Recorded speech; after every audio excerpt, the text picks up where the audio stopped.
So a lot going on in the background. Barky dog. Probably should go hit him over the head. So actually, you know what? I'm gonna go get him. I'll be right back.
After y'all finish that, I'm gonna need y'all fold them clothes up before y'all do anything. Yeah. But for what? I don't have that key. It's either in there or it's on top of my dresser where it always is. No, Miss Gill doesn't have it. All right. So the whole purpose of this video is to do a thought exercise. That thought exercise says, all right, after you have completed the 3 lessons for power, status, and influence, examine how power, status, and influence is operating in your organization, in your workplace environment. Take some time to think about where you fit in an organization with respect to these dynamics and answer the following questions. What are your goals with respect to power, status, and influence for the next 5 years of your career, for the next 10 years? So I think doing this question with a 5-year, 10-year plan doesn't necessarily add up, or maybe I'm missing something for these questions, because first it just talked about how I fit in my organization. Well, no officer stays in one organization for 5 years. That's just not, that doesn't happen. So I think it would be better to view it within the assignment construct. Number 2, second question, what positions would you like to attain and what would you like to accomplish along the way? How has learning about power, status, influence processes shaped your professional goals? 3, what values would you like to adhere to in attaining these positions? Do you anticipate encountering any ethical dilemmas when applying your knowledge of these processes strategically to attain goals? This is a long question. I'm sorry. What values would you like to adhere to in attaining these positions?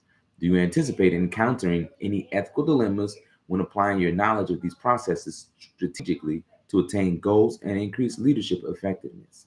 If so, please explain. That's not a well-worded question, personally.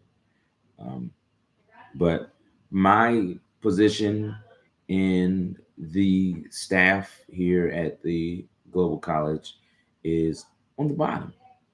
So you have several departments. You have leadership, you have, which is the department I'm in, you have joint air warfare, and then you have strategy. And so it's kind of arranged in the same construct as, well, not kind of, it is arranged in the same construct as PME. So you have a joint arm, a leadership arm, and then you have a strategy arm.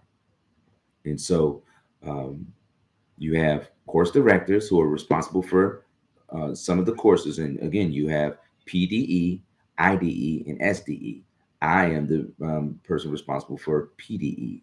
So that's PDE is for captains, and the way they have established it for officers here at the Global College is you must first complete the level of PME before you instruct it, which I think is probably a good move.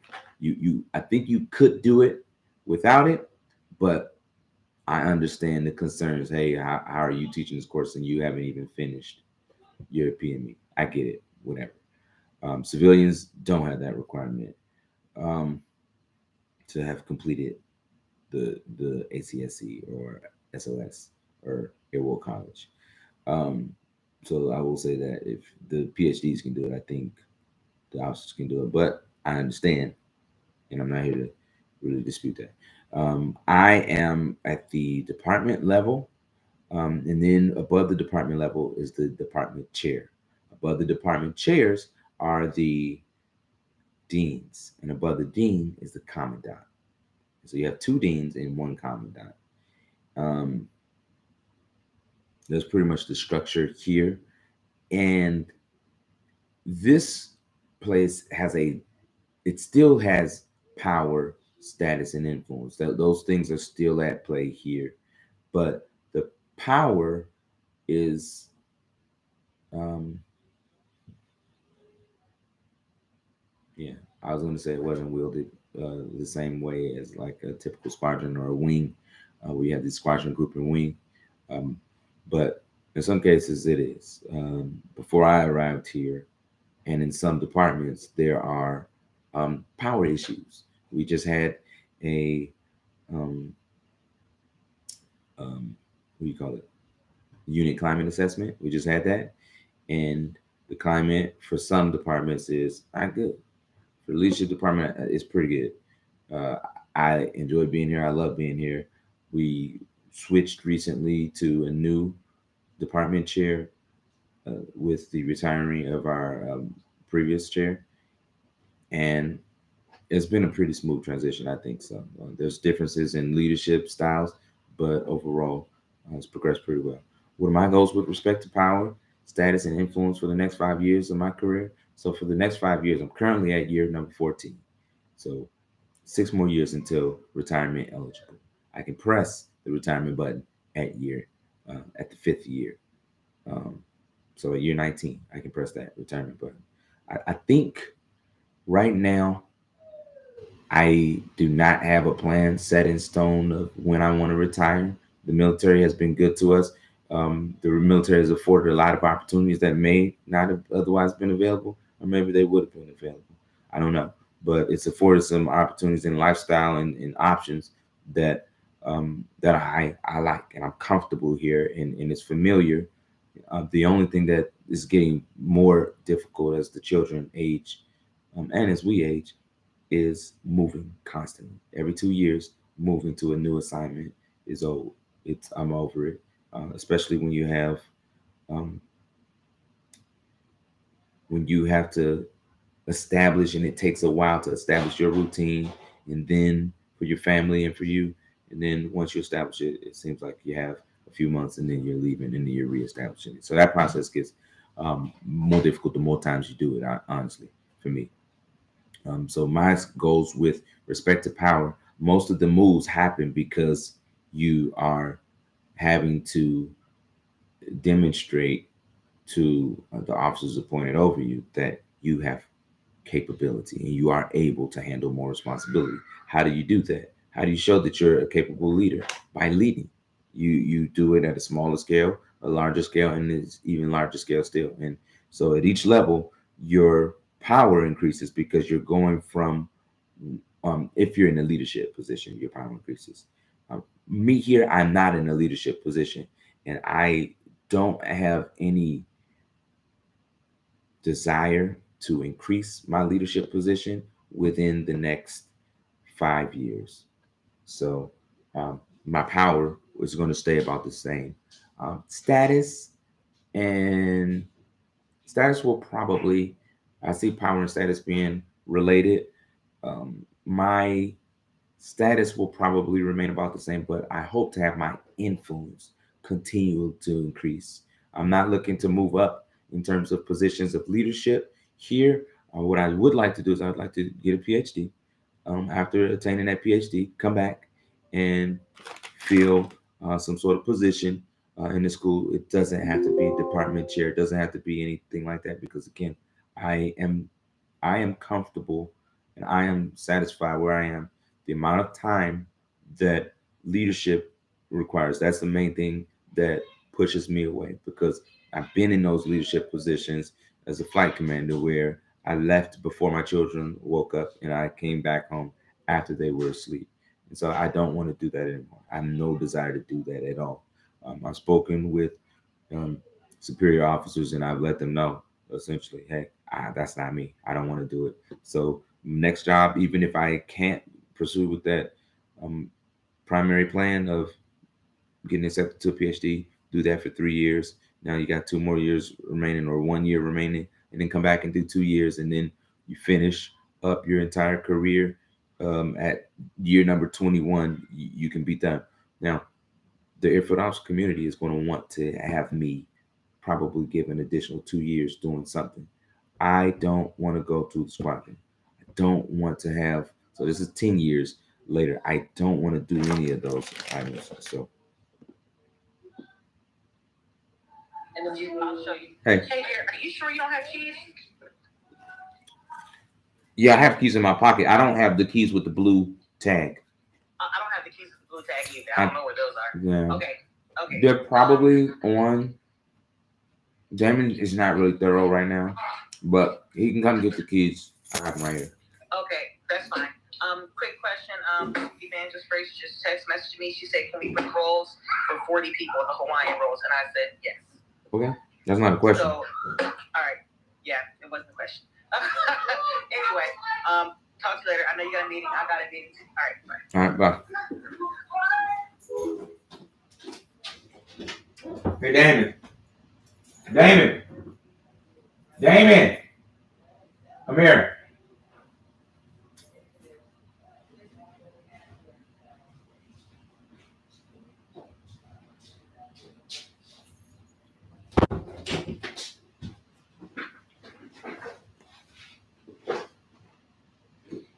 13 minutes before, probably actually 8 minutes before I have to wrap this up. So, focus our thoughts. For the next 10 years, no desire to increase in power. Probably a desire to increase in status. I think status probably should. I think a status in terms of like a geographic um, um, a biome.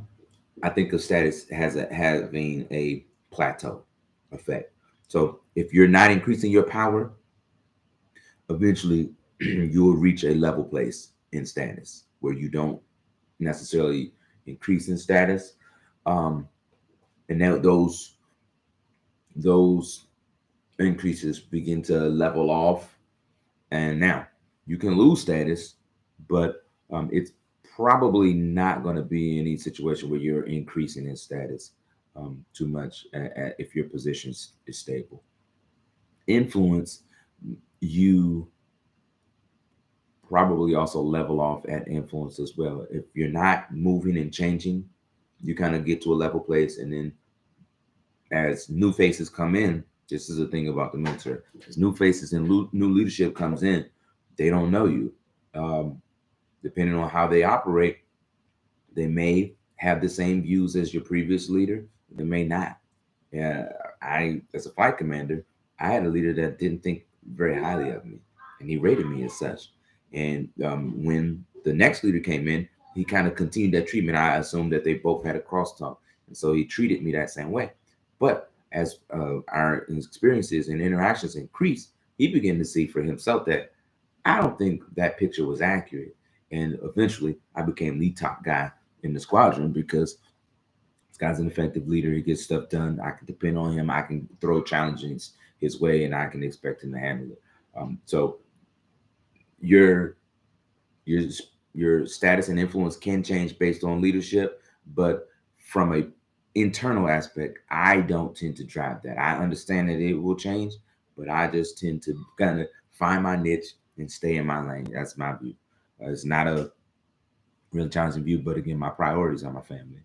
And I understand that if I increase those power positions, I'm going to have to sacrifice family, and that's not something that I'm willing to do at this point in my career.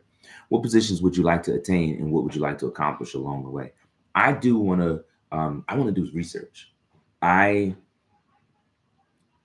I want to offer um, something I think to the leadership realm, and I want to do it based on my identity and based on um, something that I read in Power, Stats, and Influence by Lucas and Baxter about how minorities, their leadership is delegitimatized.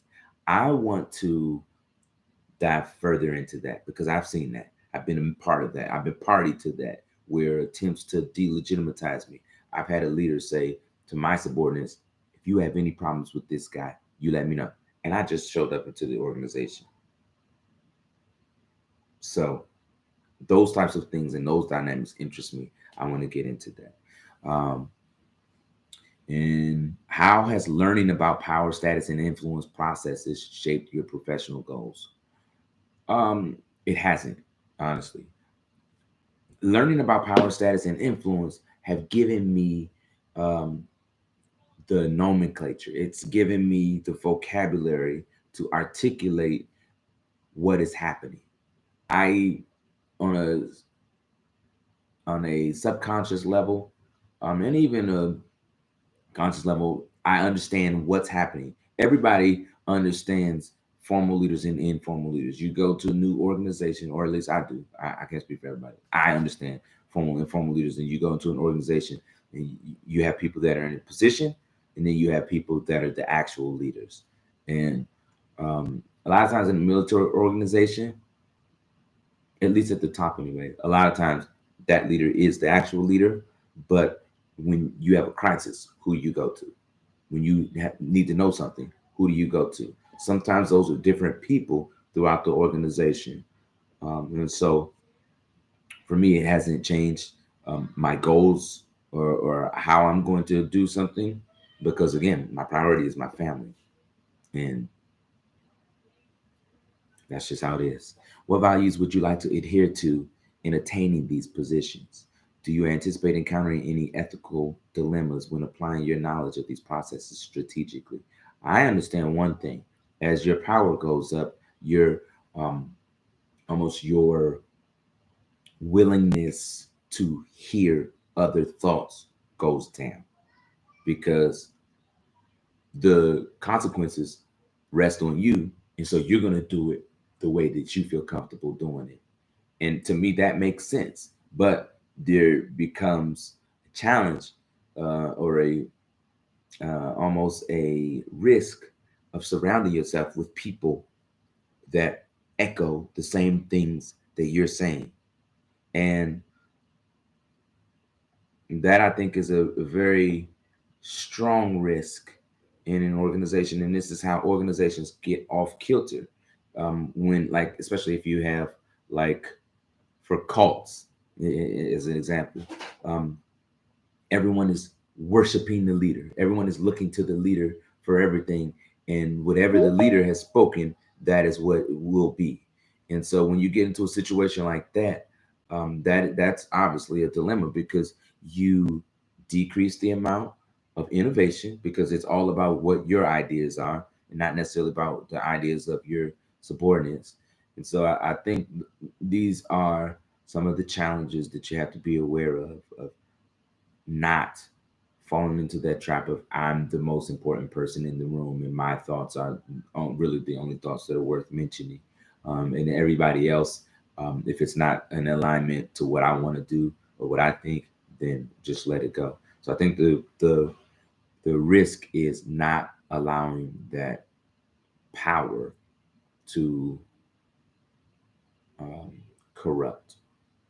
And so that's an ethical dilemma that I anticipate encountering. because again, the the firing of squadron leadership, the group leadership, and wing leadership, like it takes nothing for a loss of confidence for a leader to just throw out a loss of confidence. And so for me, if I'm going to go down, I'm going to go down doing it my way. And so again, I think that's a dilemma to be aware of, and to just um, have enough of self awareness and enough emotional intelligence to realize that you don't have it all. You don't know it all, and you do need people. And furthermore, you want people in your unit to want to be there. And so avoid being a dictator, avoid ruling with an iron fist, avoid stamping out dissenting voices. Um, Sometimes dissent is good. Sometimes you actually are off kilter, and so it helps to have people that will be brave enough to say, "I think you got it wrong," but it's also in how you do it, and that speaks again to um, those challenges where, um, as a minority, as a non-white male, um, I understand certain challenges and certain things are going to happen to me as I move into those positions of leadership just by virtue of my outer appearance. But I'm built for the task. I've faced it before as a subordinate when that opposition is coming from above. It's difficult. My solution when it was coming from above, honestly, was pack up your bags and get out because you're not going to change. It doesn't change. You can file an IG complaint. You can do all of those things. Every time I've seen that process go on, it does not work out for the person. So I have zero confidence in that process. I've seen retaliation happen as a result of people calling things out. Instead of getting better, it gets worse. And so for me, my mindset was deuces. I'm out of here. I appreciate everybody that supported me while I was here and those that maybe were a source of opposition. I hope I was able to impart something um, to you, and I hope maybe they learn from their situation because I've had challenges to status and influence from above and below, and it's not fun. It's probably a little easier to deal with when it's below, but you also have to not get in a position where you're using power to um,